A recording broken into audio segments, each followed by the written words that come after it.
अल्लाहु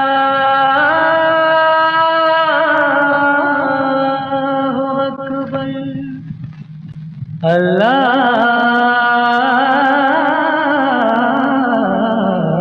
अकबर। दोस्तों, 31 जुलाई की ही वह रात थी और सन था 1980। गायक सम्राट और आवाज़ के जादूगर मोहम्मद रफ़ी साहब इस दुनिया को अलविदा कहकर कभी न लौट कर आने वाले सफ़र के लिए रवाना हो गए थे। इस तरह वक्त गुजरता गया और कैलेंडर की तारीखें बदलती रहीं। आज पूरे 44 साल हो गए, मगर रफ़ी साहब की लोकप्रियता ज्यों की त्यों बनी हुई है। अपने करोड़ों चाहने वालों के दिलों में रफ़ी साहब आज भी जिंदा हैं। मोहम्मद रफ़ी से जुड़ी हुई हर घटनाओं और यादों को आज भी लोग सुनना पसंद करते हैं। इसी बात का फ़ायदा उठाकर कुछ लोगों ने उनके नाम के साथ एक झूठी कहानी गढ़ी। आपने इस वीडियो के शुरू में जो कलमात सुने हैं उसे मोहम्मद रफ़ी की अजान कहकर खूब प्रचारित किया गया और ये बताया गया कि जब रफ़ी साहब हज करने के लिए गए थे तो उन्होंने हरमे मक्का में अजान दी थी। ये उसी अजान का हिस्सा है। दोस्तों, इस कहानी में कितनी सच्चाई है, मैं इस कहानी के झूठे पर्दे को उठाना चाहता हूँ और आपको सच्चाई की ज़मीन पर ले जाना चाहता हूँ।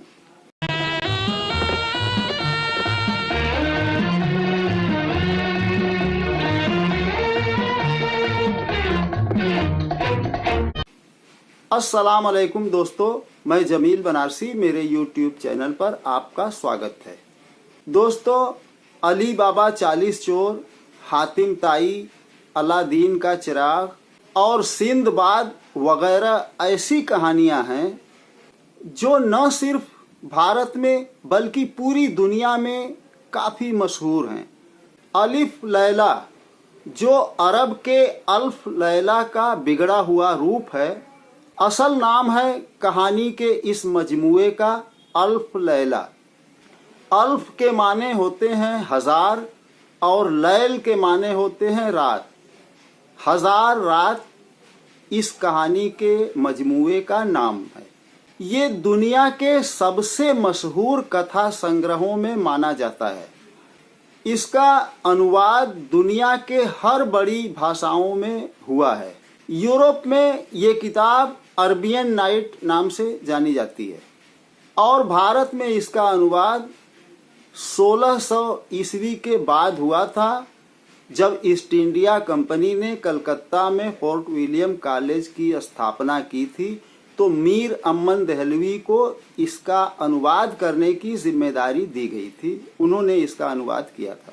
ये हजार रात कहानियों का एक खूबसूरत गुलदस्ता है जिसमें हर एक कहानियां फूलों की तरह हैं। इस कहानियों में प्यार, सुख, दुख, दर्द, धोखा, बेवफाई, ईमानदारी और कर्तव्य भावनाएं जैसे भावों का अनोखा संगम है, जिसने पाठकों और श्रोताओं को हमेशा लुभाया है। जब ये कहानियां आवाम को लुभाएंगी तो हमारे फिल्मकारों को क्यों नहीं लुभाएंगी। अल्फ लैला की कहानियों पर बहुत सारी फिल्में बनी और कामयाब भी रहीं। अकेले अली बाबा और 40 चोर कहानी पर सबसे ज़्यादा यानी 5 फिल्में बन चुकी हैं। होमी वाडिया एक बहुत ही मशहूर फिल्मकार रहे हैं, जिन्हें पौराणिक कहानियों पर फिल्म बनाने में महारत हासिल थी। अली बाबा 40 चोर कहानी पर सबसे पहले फिल्म इन्होंने ही बनाई थी सन 1954 में।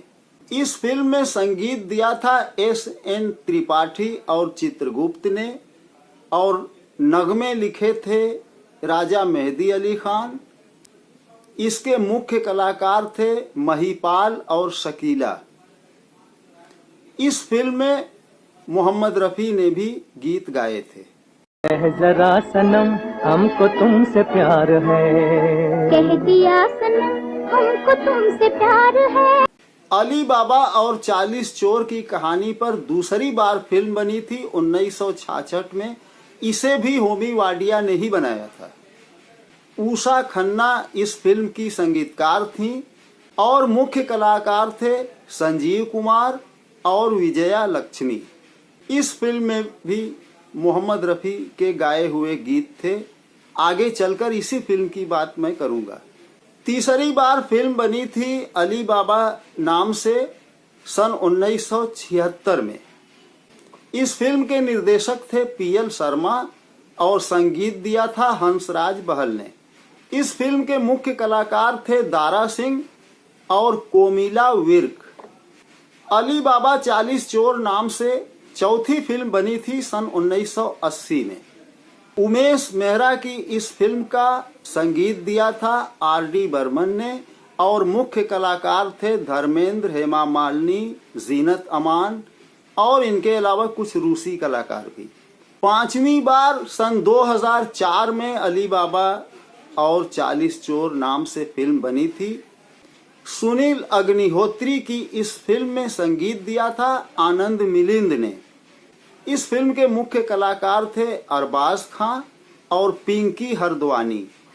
इसके अलावा दूरदर्शन के लिए सन 1993 में रामानंद सागर ने इस विषय पर एक धारावाहिक बनाया था, जिसे बाद में दंगल टीवी पर भी प्रसारित किया गया था। अज़ान में कुल 15 कलमात होते हैं। आखिरी कलमा ला इलाहा इल्लल्लाह को छोड़कर बाकी सभी कलमात 2 बार अदा किए जाते हैं और अल्लाह अकबर 6 बार आया है, 2 बार आखिर में और 4 बार शुरू में। इसको इस तरह पुकारते हैं, अल्लाह अकबर अल्लाह अकबर। पहले कलमा को खींचा नहीं जाता और दूसरे कलमा को खींचा जाता है। इस तरह आप देखेंगे तो रफ़ी साहब के ये कलमात अज़ान के कलमात लगते ही नहीं हैं।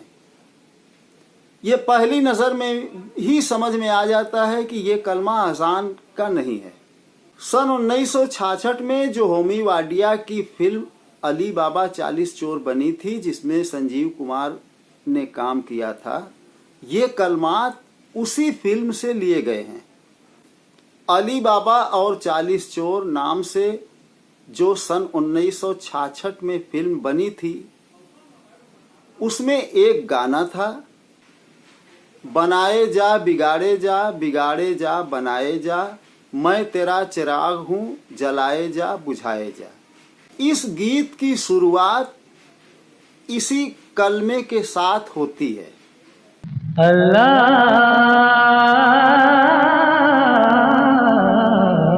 अकबर।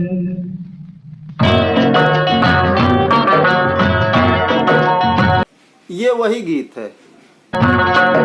बनाए जा बिगाड़े जा, बिगाड़े जा बनाए जा, कि हम तेरे चिराग हैं, जलाए जा बुझाए जा। तो दोस्तों, ये थी मोहम्मद रफ़ी की अज़ान की सच्चाई। ये अलग बात है कि सन 1970 में रफ़ी साहब ने हज किया था और हर मुसलमान के लिए ये एजाज़ की बात है कि वह खाना काबा के पास यानी हरम मक्का में अज़ान दे। रफ़ी साहब की भी ये ख्वाहिश पूरी हुई होगी यकीनन, क्योंकि हज कर लेने के बाद सऊदी अरब के शाह ने रफ़ी साहब को 1 महीने तक अपना शाही मेहमान बनाए हुए था। अगर उन्होंने अज़ान दी तो उसकी ऑडियो या वीडियो कोई रिकॉर्डिंग नहीं हुई थी। अज़ान और नमाज की रिकॉर्डिंग की शुरुआत तो सैटेलाइट टीवी के चलन के बाद शुरू हुई, जिसका पूरे अरब भर में सीधा प्रसारण भी किया जाता है। अगर हज के सफ़र से लौटने के बाद भी अगर रफ़ी साहब अपनी अज़ान की कोई रिकॉर्डिंग कराए होते तो इसका HMV या पॉलीग्राम के पास कोई रिकॉर्ड ज़रूर होता, क्योंकि यही दो कंपनियां उस ज़माने में थीं जो रिकॉर्ड बनाती थीं। और बाद में जब ऑडियो कैसेट का दौर आया तो कैसेट बनाने लगी, और पूरी अजान की कोई रिकॉर्डिंग हुई होती तो वो मार्केट में भी उपलब्ध होता। 1966 में बनी फिल्म अली बाबा और 40 चोर के इसी हिस्से को काटकर और एक गढ़ी हुई कहानी के साथ लोग नेट पर डालते हैं और व्यूज बटोरते हैं। दोस्तों, उम्मीद है वीडियो पसंद आया होगा। अगर पसंद आया हो तो इसे ज़्यादा से ज़्यादा लोगों तक पहुंचाइए, और चैनल पर नए हैं तो मेरा चैनल सब्सक्राइब करके घंटी वाली बटन दबा दें, ताकि हमारा आने वाले वीडियो का नोटिफिकेशन आपको मिलता रहे। मिलता हूं अगले वीडियो में एक नए विषय के साथ। जय हिंद, जय भारत।